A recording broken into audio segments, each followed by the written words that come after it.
नमस्कार, मैं जितेंद्र चतुर्वेदी। संजय सिंह की मुसीबत बढ़ती जा रही है और इसकी दो तीन वजह है जो साफ तौर पर दिखाई दे रही है। हालांकि यह अलग बात है कि इन्हीं संजय सिंह को लेकर अरविंद केजरीवाल कसीदे पढ़ा करते थे और कहा करते थे कि ईडी तक जो है वो इनसे घबराती है, हाँफती है। लेकिन अब जो परिदृश्य है वो एक अलग दिखाई दे रहा है, जिसमें आम आदमी पार्टी हाँफ रही है और आम आदमी पार्टी के तमाम नेता हाँफ रहे हैं और सोच रहे हैं, जो बाहर हैं, कि कहीं अंदर न चले जाएं, और जो अंदर हैं वो ये सोच रहे हैं कि जल्दी से बाहर चले आएं। खैर, बात हम संजय सिंह की कर रहे थे और देखिए, इन पर चर्चा करना इसलिए भी जरूरी है क्योंकि ये तो ईडी को ही धमका दिया करते थे, लेकिन अब ईडी ने जो चूड़ी टाइट की है उसके बाद से तो संकट चौतरफा हो गया है।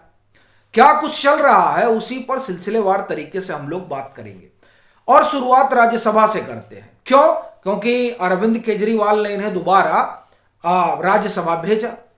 अब ये राज्यसभा तो चले गए। अच्छा, ये इस बाबत जो है इन्होंने कोर्ट में दरखास्त लगाई थी और ये चाहते थे कि इनको इंटरिम बेल मिल जाए 1 हफ्ते की, जिसमें एक इनका कार्यक्रम यह था कि 5 तारीख को जो है ये शपथ भी ले लेंगे और उसके बाद में 2-4 लोग जो सदन की कार्रवाई है उसका हिस्सा भी बन लेंगे।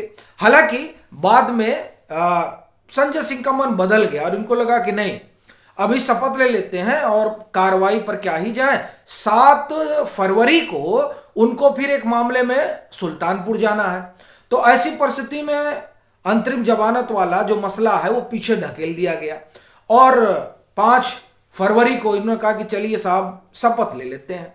अब ये शपथ लेने तो पहुंचे, लेकिन वहां ये शपथ ले नहीं पाए। क्या हुआ, ये बड़ी बात है और ये बड़ा झटका है। और ये इसलिए कह रहा हूं क्योंकि अरविंद केजरीवाल ने तो इनको सदन भेज दिया, लेकिन जो सभापति हैं वहां सभापति की तरफ से जो बात आई और जो खबर है वो ये कि दरअसल इनके ऊपर जो है विशेषाधिकार समिति के पास मामला लंबित है।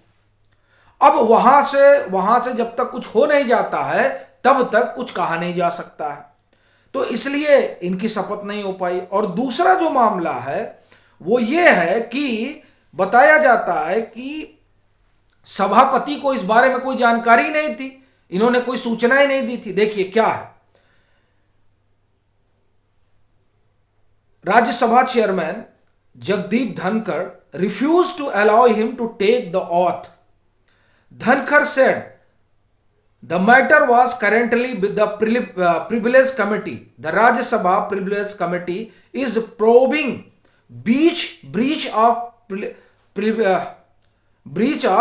privilege case against Sanjay Singh. यानी जो ये प्रिविलेज वाला मसला है, विशेषाधिकार वाला, उस मामले की जांच पड़ताल हो रही है और इसलिए जो है इनका शपथ ग्रहण नहीं हो पाया। और दूसरी चीज देखिए, फिर एक ये भी मसला है, प्रिविलेज का तो है ही है, कि आपको ध्यान होगा किस तरह से सदन की कार्रवाई में बाधा पहुंचाने का इन लोगों का अपना रिकॉर्ड है। तो उसी रिकॉर्ड की वजह से ये मामला जो है वो प्रिविलेज कमेटी के पास चला गया। तो अब प्रिविलेज में फंसे हैं, तो वहां से जब तक हरी झंडी मिलेगी नहीं तब तक बात बनेगी नहीं। हालांकि इसे लेकर आम आदमी पार्टी ने मुद्दा बनाया और खूब खरी खरी सुनाया, लेकिन जब मामला प्रिविलेज का आता है तो जाहिर सी बात है चीजें बड़ी गंभीर हो जाती हैं। आपको ध्यान होगा ये प्रिविलेज का ही मसला था जिसमें राघव चड्ढा को माफी मांगनी पड़ी थी। वो तो सुप्रीम कोर्ट चले गए थे, सीजीआई की बेंच बैठी थी और तब सीजीआई ने कहा था कि आप जाइए और सभापति महोदय से समय लीजिए और उनसे माफी मांगिए, तब जाकर इनकी मुसीबत टली थी। नहीं तो इनका भी मामला प्रिविलेज कमेटी में ही था और लग रहा था कि इनकी सदस्यता चली जाएगी। तो अब यही मामला जो है वो संजय सिंह के पास भी फंसा है। भले ही इनको जो है राहत मिल गई हो, राहत कहने का अपना मतलब यह है कि इनको दूसरी बार भेज दिया गया हो, पर अभी वो मामला चल ही रहा है।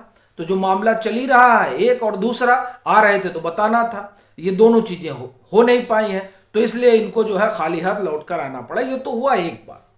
दूसरी बात आप देखिए कि सुप्रीम कोर्ट में इनका एक मामला अटका हुआ है और आपको ध्यान होगा कि जब 4 अक्टूबर को हमको लग रहा है संभवतः ईडी ने जब इनको गिरफ्तार किया था तब ये चले गए थे, मुझे लग रहा है गिरफ्तारी के सप्ताह भर बाद या 10 रोज बाद ये चले गए थे दिल्ली हाईकोर्ट, और वहां पर इन्होंने चुनौती दी थी अपनी गिरफ्तारी को।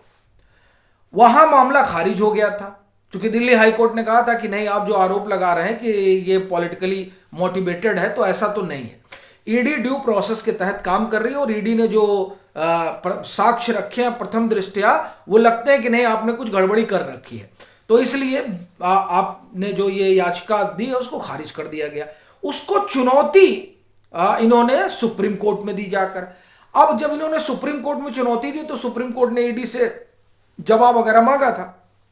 अभी ये मामला जो है, ये मामला चला गया है 5 मार्च को। क्यों चला गया है? उसका 2 कारण है।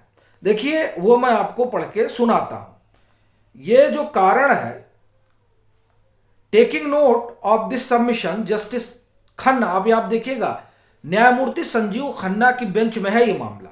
रिलिस्ट on March 5, 2024, Singhvi added that the end my lord had said to also file for regular bail, saying that it will not be held against me when I come from this। ये सिंघवी साहब कर रहे हैं। अभी आप देखिए कि इसमें जो आर्गुमेंट हुआ था मैं आपको वो बताता हूं। Additional solicitor general S B. Raju inform the bench that oral argument have also been concluded and the high court verdict reserved। The law officer then said, your lordship had asked them to apply for regular bail. They have applied and the hearing has taken place. The order may come out in a couple of days, so the hearing of this petition may be adjourned for a week। यानी आपको ध्यान होगा कि नहीं ध्यान होगा तो मैं बता रहा हूं कि जब इन्होंने दिल्ली हाई कोर्ट के फैसले को चुनौती दी थी सुप्रीम कोर्ट में, तो सुप्रीम कोर्ट ने कहा था कि हम तो इसकी सुनवाई कर ही रहे हैं, लेकिन आप रेगुलर बेल के लिए भी अप्लाई करिए। तब ये गए थे कहां? राउज एवेन्यू कोर्ट, जहां इनकी बेल याचिका खारिज हो गई थी। फिर अब ये हाई कोर्ट गए हुए हैं। तो वही एडिशनल सॉलिसिटर जनरल ने बताया माननीय न्यायमूर्ति को, सुप्रीम कोर्ट को, कि आपने कहा था साहब ये रेगुलर बेल के लिए अप्लाई करें, तो रेगुलर बेल के लिए इन्होंने अप्लाई कर दिया और राउज एवेन्यू कोर्ट में तो खारिज हो गया। अब हाई कोर्ट में ये मामला है जहां ऑर्डर रिजर्व रखा गया है। तो जब तक वो ऑर्डर नहीं आ जाता है, कम से कम तब तक के लिए जो है ये जो हियरिंग है इसे पोस्टपोन कर दिया जाए, इसको स्थगित कर दिया जाए। उन्होंने कहा कि सब कुछ तैयार है, आर्गुमेंट वगैरह सब सारी चीजें हमने तैयार कर रखी हैं। क्योंकि जब इन्होंने हाई कोर्ट के फैसले को चुनौती दी थी तो ईडी को नोटिस हुआ था, तो इसीलिए एडिशनल सॉलिसिटर जनरल कह रहा है साहब हमने सब तैयार कर रखा है।